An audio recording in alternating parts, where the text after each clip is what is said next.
Good evening, welcome back.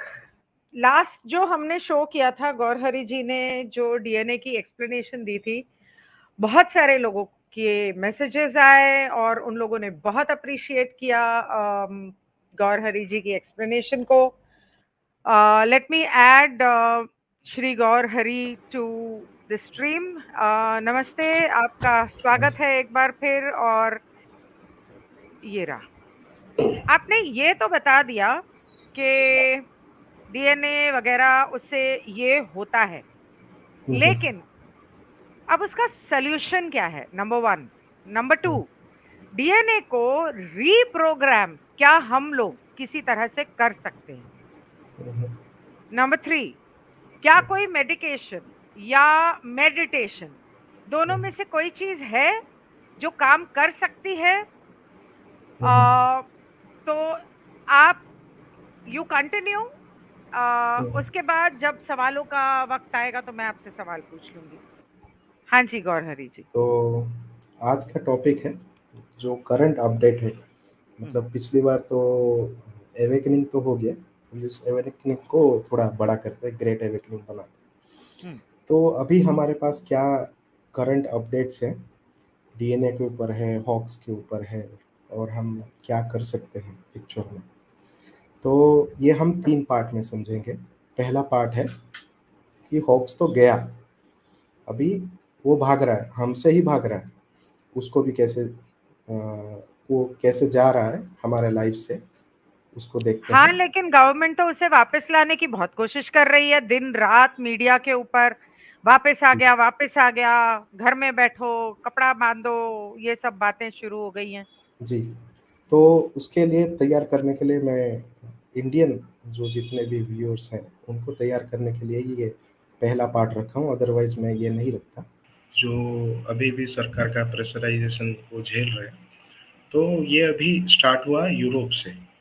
तो अगर हम यूरोप का मूवमेंट को देखें तो हम यहाँ अपने ही घर में तैयारी कर सकते हैं सरकार को एप्रोप्रिएट जवाब देने के लिए। तो आइए जानते हैं इसको कैसे भगाना है। तो रिसेंटली अभी यूरोप में जर्मनी में ही एक स्टडी की गई। एक नहीं, कम से कम 30 साइंटिस्ट हैं एक साथ। 30 ओके। साइंटिस्ट, उसमें एमडी भी है, रिसर्च के सुपरवाइजर्स भी हैं, प्रिंसिपल इन्वेस्टिगेटर्स भी हैं। तो उन सब ने मिलकर एक स्टडी की। उन्होंने कुछ मार्कर जीन को डेवलप किया। मार्कर जीन मतलब, मैं शॉर्ट में बता देता हूँ, कोई भी जीन को कहाँ पे वो जा रहा है, कौन सा काम कर रहा है, कैसा एक्टिविटी है, उसको जानने के लिए हम मार्कर जीन को डेवलप करते हैं। और कोई भी जीन के साथ उसको इंट्रावेनस हम भेजते हैं तो उसके ऊपर सेंसर लगी रहती है। तो जैसे जैसे वो आगे बढ़ेगा बॉडी में, हम कंप्यूटर के थ्रू उसको ट्रेस कर सकते हैं। ओह। तो ये देखा गया कि दो ग्रुप बनाए गए। हमेशा स्टडी के लिए एक कंट्रोल होती है। कंट्रोल मतलब होक्स ले रखी है या तो वो इन्फेक्टेड है। दो टाइप के कंट्रोल है, क्योंकि दोनों में हमको जानने की ज़रूरत है। दोनों में स्पाइक प्रोटीन है, इन्फेक्शन में भी स्पाइक प्रोटीन है, और होक्स लेने के बाद भी एक हायर क्वांटिटी में स्पाइक प्रोटीन्स अवेलेबल है। सॉरी, आप इन्फेक्शन की बात कर रहे हैं? कौन से जी, वाले इन्फेक्शन की? यही जो हमारे होक्स। सार्स या मार्स जो भी हम इसको बोलते हैं। तो आपका कहने का मतलब है कि वो इन्फेक्शन या वो हम्म, बीमारी या वो हम्म। कीड़ा सच में है? उसको एक्चुअली इन्होंने जीन के थ्रू डेवलप किया हुआ है, एक और सोर्स से लाकर, जो पिछला बार मैंने बताया था कि बैट से ली गई। तो बैट को वो वायरस इन्फेक्ट करता है, और वो अभी नहीं, करीब 200 साल पहले उसकी 1718 में बैट में वो वायरस पाई गई थी, और उसके बाद स्वाइन में पाई गई। तो ये तरह तरह के चीज़ें तो खाते ही हैं ऑल ओवर द वर्ल्ड। उससे जो चीज़ें ह्यूमन के लिए सही नहीं है, उससे ये घातक बीमारियां को डेवलप करने के लिए जीन टेक्नोलॉजी को यूज़ करते हैं। और वो जो बीमारी हमको कभी होना नहीं चाहिए, वो ह्यूमन जीन्स के स्टडी के बाद हमारे जीन्स के अंदर कैसे इजीली डाला जाए, उसको फिर ये लोग मैनिपुलेट करते हैं, उसको बोलते हैं जीन मैनिपुलेशन। वो भी लास्ट टाइम मैं शॉर्ट में बताया था। तो ये जो 3 ग्रुप हैं, एक इन्फेक्टेड है, एक वैक्सीन ले रखी है, और तीसरा जो है नॉर्मल है, किसी से कनेक्टेड नहीं है। तो ये देखा गया सबसे ताज्जुब वाली बात, जो हमको कोई भी बीमारी जिसको हम बीमार बोल देते हैं, आप तो हमारे होक्स शब्द इस्तेमाल करना भूल रहे हैं, थोड़ा जी, जी, उसका ध्यान रखना, जी। तो नहीं तो उड़ा ये देंगे जो वो लोग वीडियो। होक्स लेने के बाद या तो कोई भी बीमारी के दौरान हमारे बॉडी में एक इम्यून रिस्पॉन्स होती है। तो इम्यून रिस्पॉन्स में हम अपने ही जो डिफेंस मैकेनिज्म है, उसमें क्या होता है कि यहाँ पे आप देख पा रहे होंगे CD4, CD8 2 टाइप के टी सेल्स डेवलप होती है हमारे बॉडी में। तो ये ज़्यादातर क्या है कि कॉमन है, कोई भी हमको जैसे कि कॉमन कोल्ड है या साधारण कोई भी इन्फेक्शन में हमको ये दोनों डिफेंस पार्टिकल डेवलप होती है। तो ये देखा गया कि जितने सारे ले रखी है होक्स, तो उनमें ये दोनों के दोनों में कोई फर्क नहीं है। जैसे अच्छा। इन्फेक्शन, जी, दोनों इन्फेक्शन में जितने डेवलप होने चाहिए थे बॉडी में उतने हैं, और जो ले रखी है उसमें भी उतने क्वांटिटी में ही है।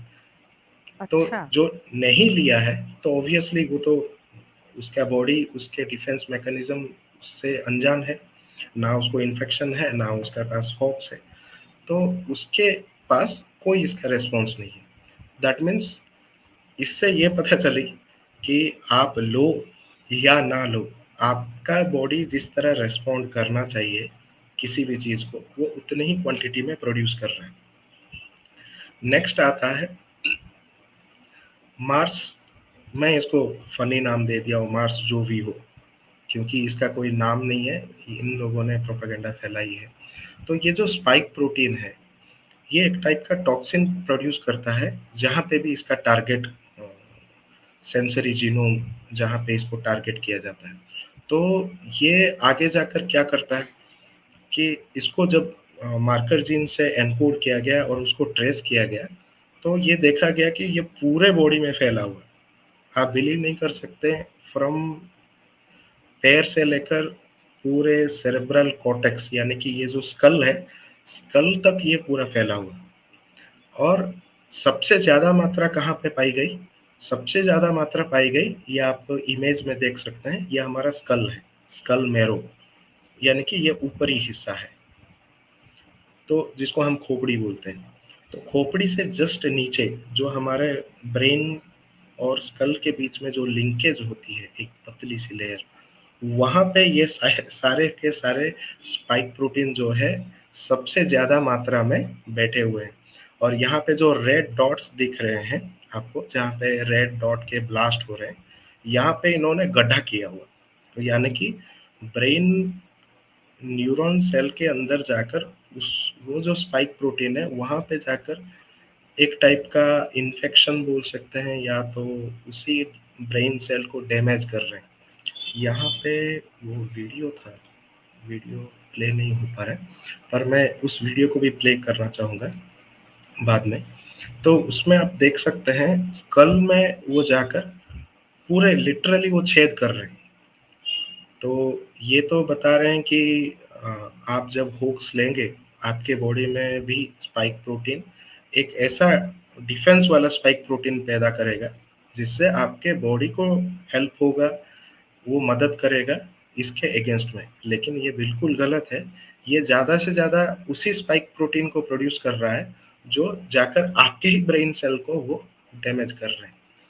जब इसी आर्टिकल को छापा गया और उसके जो एमडी हैं, उन्होंने इसको ज़्यादा से ज़्यादा फैलाने का कोशिश किया, तो ये जो न्यूज़ मीडिया के कुछ फैक्ट चेकर्स हैं, ये अभी इंडिया में भी आ गए हैं।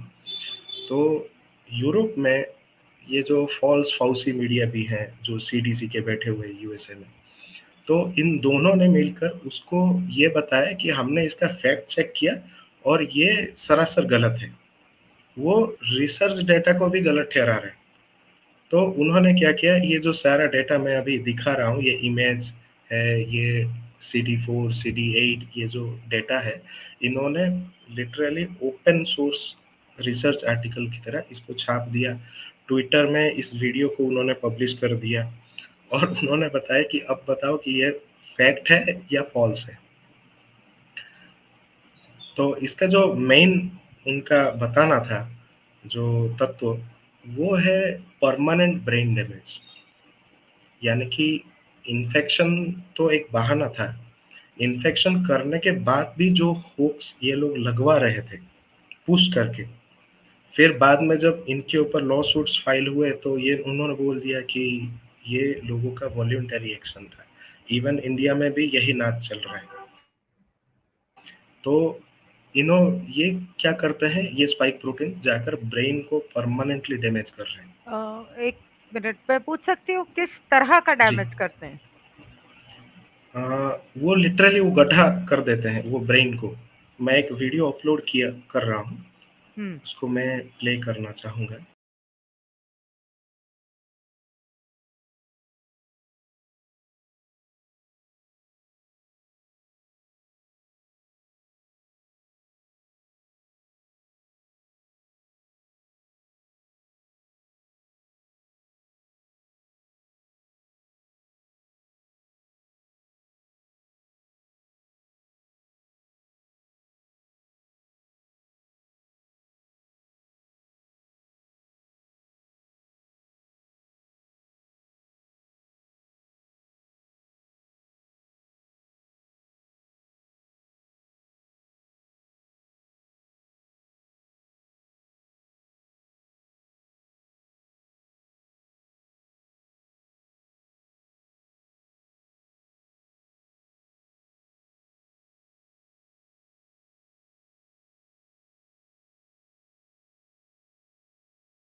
जी, बैक टू स्लाइड्स।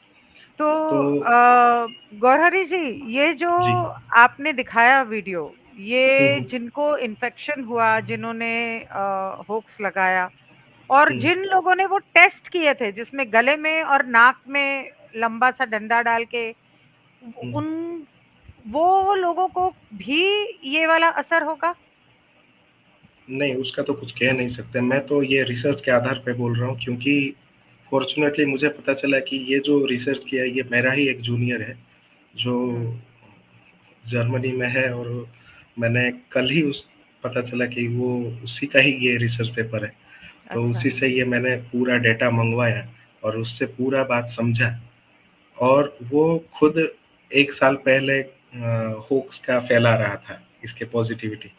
लेकिन फ़ॉर्च्यूनेटली वो अभी इस टीम में है और उसको एक्सपोज़ कर रहा है।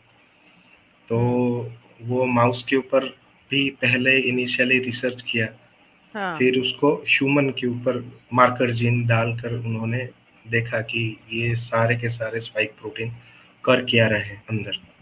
तो डॉक्टर ये जब इसके होक्स के बारे में जब फैला था 20 जी। सॉरी 2022 में ये लॉन्च हुआ if I am not wrong, right?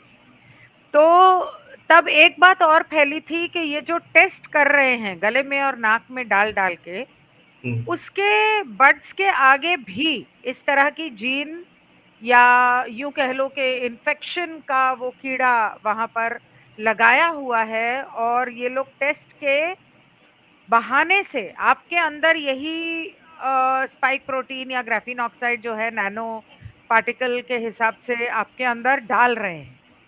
जी। और ये जहाँ तक मुझे याद है आई एम सॉरी जहाँ तक मुझे याद है मैंने 2 बार इसका टेस्ट किया है। एक बार 2021 में किया था, तो तब तो मुझे कुछ भी नहीं हुआ लेकिन 2022 में जब मैंने किया, तो उसके अगले दिन मैं इतनी बुरी तरीके से बीमार पड़ी थी। अ, कोई स बस बुखार था और कमज़ोरी थी। तो जी। उस वक़्त मुझे ये लगा कि ये सिर्फ़ टेस्ट करने की वज़ह से हुआ है, क्योंकि उसके अलावा तो मैं बिल्कुल ठीक थी, मुझे कुछ भी नहीं था। तो टेस्ट किया और अगले दिन मैं बीमार पड़ गई, तो मुझे ऐसा शक हुआ। तो इस बारे में आप कह रहे हो कि आपको नहीं पता? नहीं, मैं एक जो कॉमन लोगों के अंदर एक थोड़ा-सा डर रहता है, मैं इस बार निकालना चाहता हूँ कि कोई भी चीज़ फॉरेन पार्टिकल है। फॉरेन पार्टिकल मतलब जो बाहर से हमारे किसी भी इंद्रिय के थ्रू अंदर आ रहा है। तो बॉडी का जो डिफेंस मैकेनिज़्म है, वो इटसेल्फ उसको एक दुश्मन की तरह ही देखता है।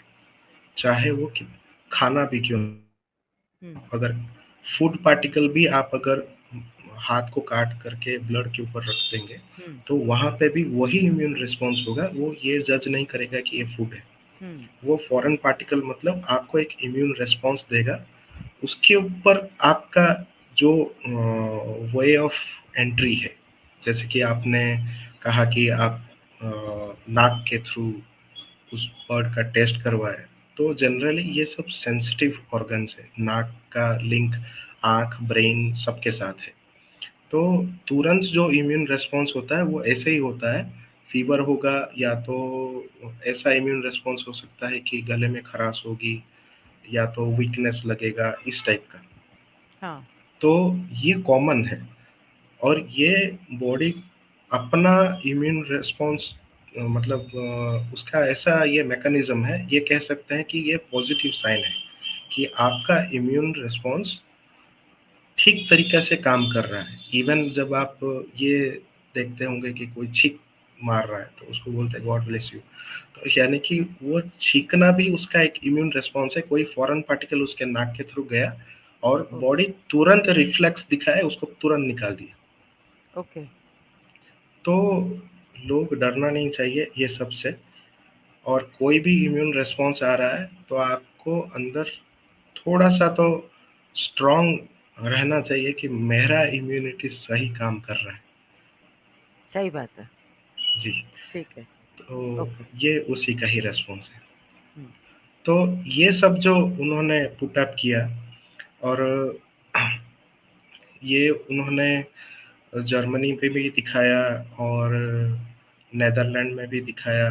तो जो स्विट्ज़रलैंड के गवर्नमेंट है, वहाँ पे भी ये एमडी ने जाकर प्रेजेंटेशन दिया और स्विट्ज़रलैंड के गवर्नमेंट को समझाया। तो स्विट्ज़रलैंड के गवर्नमेंट ने देखा कि उनके जितने पॉपुलेशन है और जितना होप्स ले रखी है, उसका उन्होंने ऑर्डर दिया। उनका जो सीडीसी है, सेंटर फॉर डिजीज़ कंट्रोल, अ, उन्होंने बोला कि आप मेडिकली सर्वे करो कि इसका रिस्क पर बेनिफिट कितना है, या तो रिस्क ज़्यादा है या तो बेनिफिट ज़्यादा है। तो उन्होंने, वो तो छोटा किस कंट्री है, उन्होंने किसका मेडिकली रिस्क रिस्क और बेनिफिट होक्स का? होक्स का। अच्छा, तो उन्होंने बोला कि ये दोनों का परसेंटेज हमें बताओ कि कितना रिस्क है, जी, कितना होक्स है, जी, कितना बेनिफिट है। ओके, जी। तो क्योंकि मेडिकली उनके पास सारा डेटा अवेलेबल है, हर मेडिकल के अंदर, तो उन्होंने सारा डेटा को एनालाइज किया, तो पाया गया कि रिस्क जो है वो बेनिफिट से मतलब कई गुना ज़्यादा है।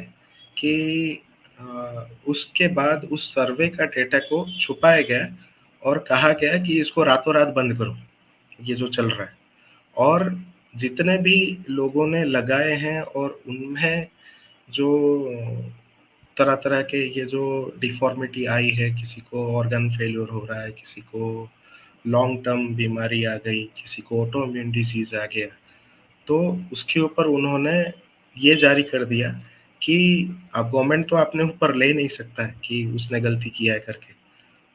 उन्होंने ऑर्डर दिया कि उन सारे मेडिकल के अंदर जो-जो एडमिनिस्ट्रेटर थे, जो डॉक्टर एडमिनिस्ट्रेशन कर रहा था इम्यूनाइज़ेशन का, उसके ऊपर उसका कंपेंसेशन का केस डालो और उससे भरपाई करवाओ।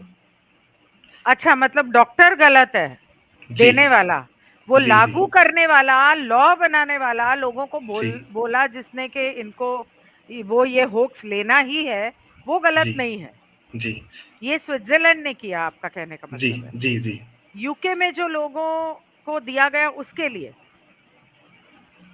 ना हाँ। स्विट्जरलैंड के अंदर, अच्छा, उसी के कंट्री स्विट्जरलैंड के के अंदर। अंदर। अच्छा। जी, ओके। क्योंकि इन्होंने सारे यूरोपियन कंट्री को कम्युनिकेट किया, ऑस्ट्रिया को किया, जर्मनी को हाँ। किया, यूके को किया और स्वीडन को किया, स्विट्जरलैंड को किया, रोमानिया को किया। उसमें पहला जो कंट्री ये जो स्टेप लिया है वो है स्विट्जरलैंड। और उसने कहा कि रातों रात ये सारा जो होक्स का जो प्रोसेस है इसको बंद करो और पूरे सारे मेडिकल के अंदर इसको वॉलंटरी कर दो। अगर लोग लेना चाहे तो ही welcome, otherwise you are no more welcome. और जो जिनका प्रॉब्लम हुई है उसका कंपेंसेशन उसके हॉस्पिटल पे जो एडमिनिस्ट्रेटर कर रहा है होक्स का उसी पे डाल दो। और ये अप्रैल 8 तारीख का ही है। आज 12 तारीख हुआ, 8 तारीख को ये होक्स जो है स्विट्जरलैंड में बंद हो गया, ठीक है। विड्रॉ कर लिया गया। ये भी अब वो अप्रैल में? रिक्वेस्ट कर रहे हैं जर्मनी के गवर्नमेंट को और ऑस्ट्रिया के गवर्नमेंट को कि आप भी इसके ऊपर स्ट्रिक्ट एक्शन लीजिए और बंद कीजिए। लेकिन ये दोनों गवर्नमेंट अभी तक कोई रिस्पॉन्ड नहीं दे रहे। तो इंडिया को इसकी खबर नहीं है क्या? ये इंडिया के सारे तो के अभी भी बोल रहे हैं कि ऐसा है और करो। और जब ये चीज़ स्विट्जरलैंड के गवर्नमेंट को पूछा गया तो स्विट्जरलैंड के गवर्नमेंट ने एक बहुत बढ़िया आंसर दिया। बोला कि हम ना नेटो में है, ना ब्रिक्स में है, किसी भी जो इंटर गवर्नमेंट जो फॉरेन रिलेशन के जो ये सब ग्रुप्स बनते हैं G20 ये सब, हम किसी भी गवर्नमेंट के साथ नहीं है। हम अपना स्वतंत्र डिसीजन लिया है और हम सबको रिक्वेस्ट करते हैं कि ये स्टेप लिया जाना चाहिए। तो बाकी के देश सो रहे हैं क्या? उन्होंने तो बोला ना, उन्होंने बोला कि हमने ऑफिशियली जर्मनी के गवर्नमेंट को कम्युनिकेट किया है, ऑस्ट्रिया को कम्युनिकेट किया है, यूके भी हमने इंफॉर्मेशन भेजा है, लेकिन अभी तक किसी का कोई रिस्पॉन्स नहीं है। किसी देश ने रिस्पॉन्ड नहीं किया? किसी ने भी रिस्पॉन्ड नहीं किया। फैंटास्टिक। तो हमारे बॉडी के अंदर इस चीज़ का जीन लेवल में क्या रिस्पॉन्स है वो हमने पिछली बार बहुत शॉर्ट में समझा था।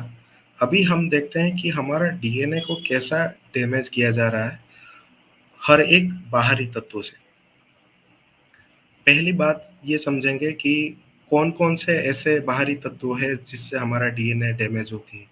पहला जो है, हमारे बॉडी के अंदर जब डीएनए बनने का एक प्रोसेस है जिसको हम रेप्लिकेशन कहते हैं, उसके अंदर कोई भी डिसफंक्शन आ जाए या तो कोई बाहरी फॉरेन डीएनए या तो एमआरएनए आकर उसके अंदर अगर कोई लिंगरिंग करे तो वो प्रोसेस होने में बाधा होती है, वहाँ पे डीएनए का डैमेज होती है।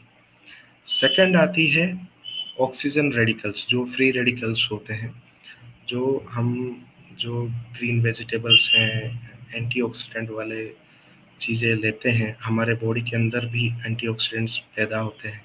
तो ये जो फ्री रेडिकल है, अगर ये बॉडी में ज़्यादा बनने लगे या तो बाहर से फ्री रेडिकल अगर हवा से आने लगे तो भी हमारे डीएनए के प्रति खतरा है और डीएनए डैमेज होती है। हम ये देखते हैं कि कोई भी हम बाहरी तत्व लेते हैं जो हानिकारक है, हमको पता नहीं है। तरह तरह के दवाइयाँ हैं, होक्स है और बाहर जितने भी केमिकल्स चल रहे हैं, या तो खाने में मिलावट है, पानी में मिलावट है, इस थ्रू क्या-क्या हमारे डीएनए के अंदर चेंजेस होते हैं। हमारा डीएनए का जो मैकेनिज़्म ऐसा है कि वो कभी ये नहीं देखता है कि ये अच्छा है, ये बुरा है। उसके अंदर थोड़ा-सा भी डिसफंक्शन आए तो उसको वो क्या करती है, वो डिस्कार्ड कर देती है। वो उनके ऊपर नोटिस लग जाता है कि डीएनए डैमेज है, इसके ऊपर और काम नहीं किया जा सकता। तो अभी हम देखेंगे कि ये डीएनए का जो डैमेज है किस-किस थ्रू होती है, कौन-कौन से एजेंट्स हैं जो बाहरी तत्व आकर हमारे डीएनए के को डैमेज करते हैं। पहली बात है कि डीएनए का जो बनने का प्रोसेस है उसको कहते हैं रेप्लिकेशन। उसके थ्रू हमारे बॉडी के अंदर, न्यूक्लियस के अंदर, क्रोमोसोम के अंदर ये डीएनए का सिंथेसिस प्रोसेस होती है। तो उसके पास अगर कोई फॉरेन एमआरएनए है या डीएनए है, उसका अगर उसके अंदर हस्तक्षेप हो या तो उसके अंदर कोई छेड़खानी करना चाहे, तो वो क्या करता है, अपना रेप्लिकेशन बंद कर देता है और जो पार्ट जितना बनी हुई है उसको वो डैमेज करार देता है, उससे डीएनए डैमेज होती है। सेकंड क्या है कि ऑक्सीजन रेडिकल्स जो हम अ, हमारे बॉडी आपने के अभी जो बोला उसका थोड़ा एक एग्जाम्पल दे सकते हैं आप? मैंने एग्जांपल दिया कि फॉरेन एमआरएनए है या तो फॉरेन डीएनए है। हाँ वो तो, हाँ वो तो जो होक्स के अंदर है वो वाली जी। चीजें, उसके अलावा अभी आपने उसके कुछ। अलावा जैसे कि हम खेल कूद रहे हैं या तो गाड़ी में जा रहे हैं या कोई हमको चोट लग गई, हम्म, हमको कट्स हुए, तो तुरंत कोई धूल मिट्टी लगेंगे, पानी लगेगा, उसके अंदर भी ये डीएनए अवेलेबल होती है। माइक्रो ऑर्गेनिजम्स के हैं, दूसरे प्लांट के हैं, ऐसे डीएनए फॉरेन मटेरियल के भी डीएनए अवेलेबल होती है। वो सीधा हमारे जितने भी सेल के तक वो पहुंचेगा, जो भी धूल मिट्टी है, तो वो डीएनए हमारे न्यूक्लियस जो भी सेल्स कटे हुए हैं हम्म, उसके अंदर एंटर करके उसके साथ ये इंटरेक्ट करने का कोशिश करेगा, क्योंकि डीएनए ऐसा बोल सकते हैं कि ये एक इंफॉर्मेशन का डाटा बैंक है। हम्म, तो कोई भी अपने अपने डाटा बैंक के साथ वो अपना इंटरेक्ट करने का कोशिश करते हैं। हम्म। तो तो हाँ, बोलिए बोलिए। तो क्या होती है कि जब उस सेल के अंदर अब रेप्लिकेशन चल रहा है और हम्म, तुरंत उसको चोट पहुंच गई, तो उसका जो डीएनए बाहर आ गया और फॉरेन का डीएनए आकर उसके साथ बैठा इंटरेक्ट करने का हम्म, कोशिश कर रहा है, हम्म, तो तुरंत न्यूक्लियस से ही उसी डीएनए के थ्रू एक तुरंत एक स्विच जाएगा कि ये फॉरेन डीएनए है, अपना जो प्रोसेस है उसको बंद करो और हम्म। जितना पार्ट बनी हुई है उसको कट मार के उसको डैमेज करार दो। अच्छा, वो ब्रेन में मैसेज जाता है? ब्रेन नहीं, सेल के हाँ, अंदर ही है। सेल ये के सारा अंदर। सेल के अंदर हो रहा है। ओके। ब्रेन को ओके, तो उतना पता ही नहीं। तो वो डैमेज करार दे देते हैं उसको? डैमेज करार देते हैं, उसको डिस्कार्ड कर देते हैं। अच्छा। तो जब तक वो घाव सूख कर पूरा प्लेन नहीं हो जाती है, जितना सेल्स जो डैमेज हुए हैं उसको डेड करार के उसके ऊपर जो भी मसल सेल बनना है, फिर उसको मसल सेल सिंथेसाइज होने के बाद उसके अंदर सिंथेसाइज होना फिर शुरू होता है। Okay, alright. फिर ओके, क्या होती तीसरा? है कि जब हम फ्री रेडिकल्स है, फ्री रेडिकल्स मतलब जो भी हम बाहरी तत्व खाना खाते हैं, हवा लेते हैं, ये सारा जो हमारे अंदर जाता है, अंदर प्रोसेस होता है, उसके थ्रू बहुत सारे फ्री रेडिकल्स पैदा होते हैं। उसके साथ हाइड्रोक्सी ग्रुप का यानी कि OH, वो जो ऑक्सीजन है वो ओपन एंड ऑक्सीजन मॉलिक्यूल होता है, उसको बोलते हैं फ्री रेडिकल। वो इतना रिएक्टिव होता है कि वो किसी भी सेल के साथ रिएक्ट कर सकता है अंदर। तो हमारे अंदर इतना पावरफुल मैकेनिज्म है कि ये सारे फ्री रेडिकल को भी डीनेचर कर दे करके उसको हमारे जो एक्सक्रीटरी सिस्टम है, जिससे हम यूरिन है, स्टूल है, इसके थ्रू ये सारे फ्री रेडिकल को न्यूट्रलाइज करके बाहर कर दिया जाता है।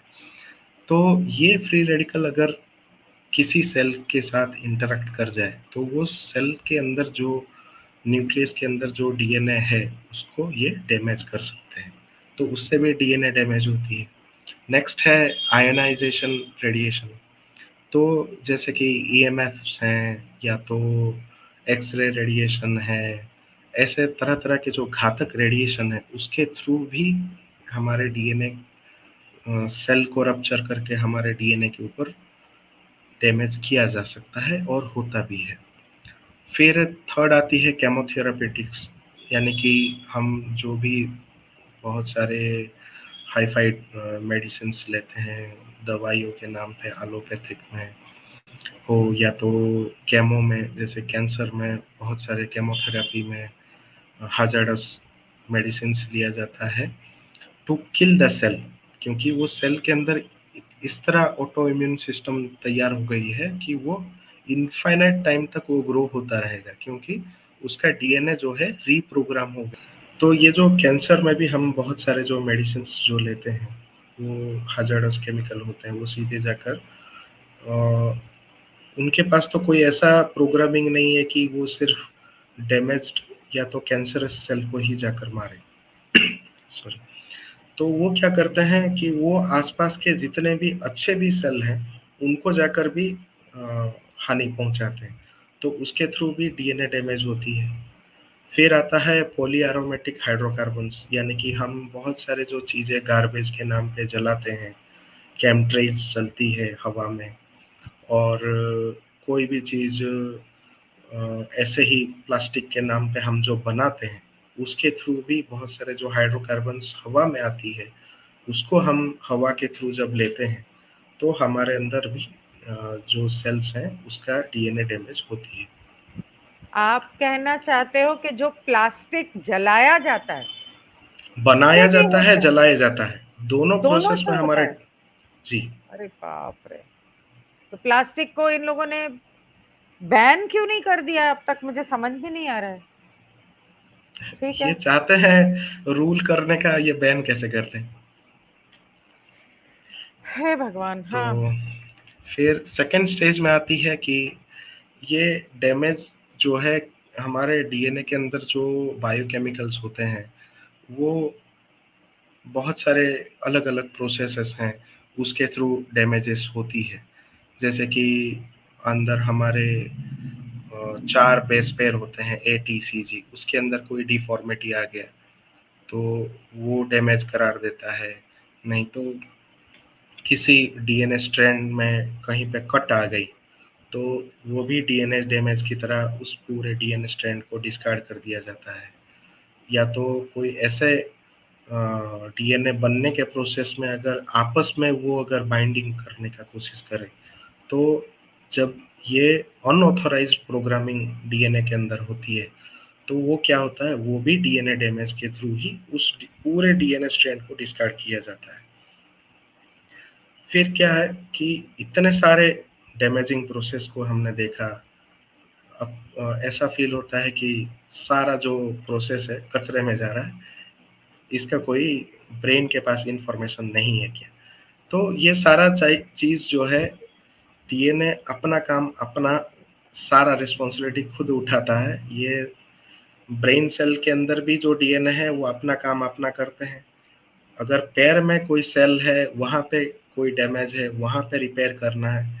Without knowing each other, they are working for them.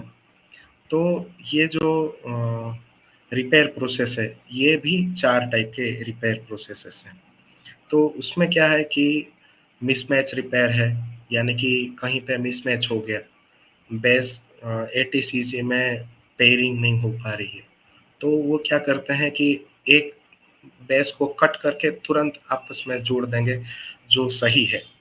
तो इतना इंटेलिजेंट है हमारा डीएनए कि वो हम्म। अपने को ऑटो रिपेयर कर सकते हैं मिसमैच के थ्रू, कि कहीं पे अगर मान लीजिए जैसे कि रोड बन रहा है, ये डीएनए भी उसी टाइप का ही है, रोड मैप है सेल का।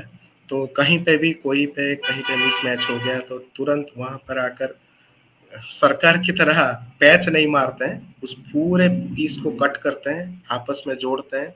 जो पैच निकल गया, उसको अपने ही एंडोन्यूक्लियस जो एंजाइम है, उससे डीनेचर करके एंडोन्यूक्लियस ऐसा करता है कि पूरे डीएनए को पूरा भस्म कर देता है।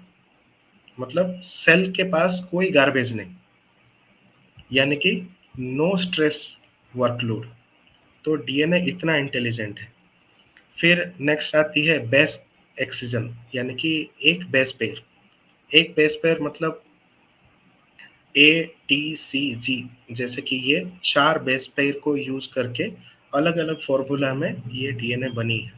तो उसके अंदर भी कोई एडेनिन में कोई प्रॉब्लम है, या तो साइटोसिन के अंदर कोई प्रॉब्लम है, तो उसका भी इनके पास अपना प्रोग्रामिंग रहता है कि तुरंत कहीं से अगर मिसमैच हो गई, तो वो सिग्नल भेज देते हैं कि उस पार्ट को काटो और जोड़ो और तुरंत काम पे लग जाओ, क्योंकि डीएनए के पास सारे सेल के इंफॉर्मेशन है। तो अगर उस इंफॉर्मेशन में अगर गलती हो गई, तो वो सेल आगे जाकर कैंसर बना सकता है। तो हमको ये जानकर खुश होना चाहिए, होप रखना चाहिए कि हमारे डीएनए के अंदर इतना पावरफुल वर्किंग मशीनरी अवेलेबल है कि वो इतना इंटेलिजेंटली, आप जैसे बोल रहे हैं कि डीएनए के अंदर क्या हो रहा है ब्रेन को पता नहीं है क्या, वो ब्रेन के सेल को भी यही डीएनए चलाते हैं, ब्रेन सेल के अंदर एक रहकर भी। एक सवाल है मेरा, जी एक तो यहाँ पर आपने कुछ यूवी लाइट लिखा हुआ है, जी तो एक तो उस वो क्या है वो बताना। दूसरा, अगर हमारा डीएनए इतना इंटेलिजेंट है, तो फॉरेन पार्टिकल या फॉरेन डीएनए हमारे बॉडी में आके अटैक कर रहा है, चाहे वो एमआरएनए हो, आरआरएनए हो, टीआरएनए हो, जो भी हो, वो है फॉरेन पार्टिकल, वो होक्स का जो भी है। तो जी। उसको बॉडी से कट आउट करके फ्लश आउट करने के बजाय उसे एक्सेप्ट करके अपने सारे सेल्स के अंदर एडजस्ट क्यों कर लिया? क्योंकि वो रिसर्च लैब में बनाया गया है ह्यूमन सेल को यूज करके। लेकिन हर ये कोई इंसान का ऐसा सेल तो अलग होता है ना, हाँ डीएनए तो हर इंसान का अलग होता है। नहीं, पर ह्यूमन डीएनए हम आपस में 99% मैच करते हैं, ओह, ऑल ह्यूमंस। हमारे अंदर सिर्फ एक्स वाई क्रोमोसोम का जो थोड़ा जो भेदभाव है, इसीलिए कोई हाँ, वो पर्सन आपने लास्ट फीमेल टाइम बन बताया। जाता है, कोई मेल बन जाता है, कोई किस कलर का बन जाता है, वो हाँ, अलग हो लेकिन जाता है। हर इंसान के अंगूठे के प्रिंट, फिंगरप्रिंट्स अलग होते हैं। हर इंसान का डीएनए, वो थूक है या कुछ भी है, वो अलग होती है। तो ये सब डिफरेंस जो तो होता है। डिस्क्रिमिनेटरी जो चीजें हैं, ये सिर्फ हाँ, वो जो डिस्क्रिमिनेटरी चीज है वो सिर्फ 1% पे काम करती है। हाँ, बाकी जो 99% जो है, हुँ, उसके आधार पे ये सारे जो मेडिकेशंस हैं, हुक्स है, ये सब बनते हैं। इसीलिए आप जो पैरासिटामॉल खाते हैं आपके लिए भी काम करता है, मैं अगर वो खाऊं तो मेरे लिए भी काम करेगा, क्योंकि वो उसी 99% डीएनए के आधार पे ही वो बनी है। तो ये ठीक जब है। इन विवो लैब्स होते हैं, इन विवो मतलब किसी सेल के अंदर अगर हम हमको डीएनए लेवल पे या तो जीन लेवल पे काम करना है, तो ऐसे हाई थ्रूपुट लैब्स अवेलेबल हैं ऑल ओवर वर्ल्ड, जहाँ पे ह्यूमन सेल को 24 आवर्स सर्वाइवल मोड मतलब सर्वाइलेंस में रख के उसके अंदर 24 आवर्स बायोकेमिकल जो रिएक्शंस होते हैं उसको चेक कर सके, ऐसे लैब्स अवेलेबल हैं। अच्छा, उसके थ्रू ही ये सारे चीजें बनती है। ओके। तो अच्छी चीज भी बनती है तो घातक चीज भी बनाई जा सकती है। तो इन लोगों ने जब ये दवाइयाँ बनाई, होक्स बनाया, जी जो कुछ भी बनाया, कहीं न कहीं इनको भी पता होगा कि इसका तोड़ क्या है, इसका सॉल्यूशन क्या है, इसका इलाज क्या है, उनको पता जी होगा। जी। क्योंकि जब भी कोई चीज़ बनती है, प्रॉब्लम जब खड़ी होती है, तो उसके हम्म, प्रॉब्लम के अंदर उसका सॉल्यूशन भी छुपा हुआ होता है। हम्म, एक मोटे तौर पे अगर बोलो तो। हम्म। तो क्या आपको लगता है कि ऐसा है? देखिए उनके पास जब वो ये hazardous काम करते हैं या प्लानिंग करते हैं किसी एजेंडा के थ्रू, तो उनके पास आने वाले 30-40 साल का जो आगे का जो प्री प्रेडिक्शन है, या तो एक जो इल्यूजनरी जो डेटा है, उसके आधार पे ही ये सारा चीज को बिल्ड अप करते हैं। जैसे कि 2014 या 2011 से ही इन्होंने इस प्लैंडेमिक का सारा चीज बनाना शुरू कर दिया था, प्लानिंग करना शुरू कर दिया था। It is not a one night work. और ये जो होक्स भी इन्होंने 3 महीने में 4 महीने में ये जो लेकर आ गए और बताया कि अ, प्रिय देशवासियों, हमको बताकर फक्र हो रही है कि हमने 3 महीना में कर दिया, 8 महीना में कर दिया। हुँ, ये ऐसा नहीं होता है, ये पहले से बना कर रखते हैं। हुँ, जब एक required amount of fear energy इन्होंने हुँ, हुँ, हार्वेस्ट हुँ, कर ली, हुँ, फिर ये उसको रिलीज करते हैं। हुँ, तभी कमीने सब। जो आउटर वर्ल्ड है उसमें एक्सेप्टेंस आएगा। सही बात है। जब तक क्योंकि डर पैदा नहीं करेंगे, तब तक लोग ऐसी हम्म, चीज़ें भाग-भाग के पैसे भर-भर के क्यों लेंगे? अभी आगे हम ये भी जानेंगे कि फ़ियर कैसे हमारे डीएनए के साथ लिंक करता है, वो भी हमको आगे पता चल जाएगा। हुँ। तो ठीक है, please continue with your explanation slide वगैरह जो भी तो है। जैसे कि आप ये भी पूछ रहे थे कि यूवी लाइट का क्या है? जो जी। अल्ट्रावायलेट लाइट है और ये पहले से हमको एजुकेशन के थ्रू डरा कर रखते हैं कि ओज़ोन में इतना छेद हो गया, उतना छेद हो गया, ऐसा करके। तो ये जो आर्टिफ़िशियल इर्रेडिएशन है, ये खुद ही क्रिएट करते हैं और खुद ही जैसे हम आजकल केमट्रेल्स देखते हैं, उसी टाइप का ही कैंसर क्रिएटिंग यूवी लाइट्स भी ये बहुत तरह-तरह के लेंसेज़ के थ्रू है, सेंसर के थ्रू है, ये जितने सैटेलाइट में जो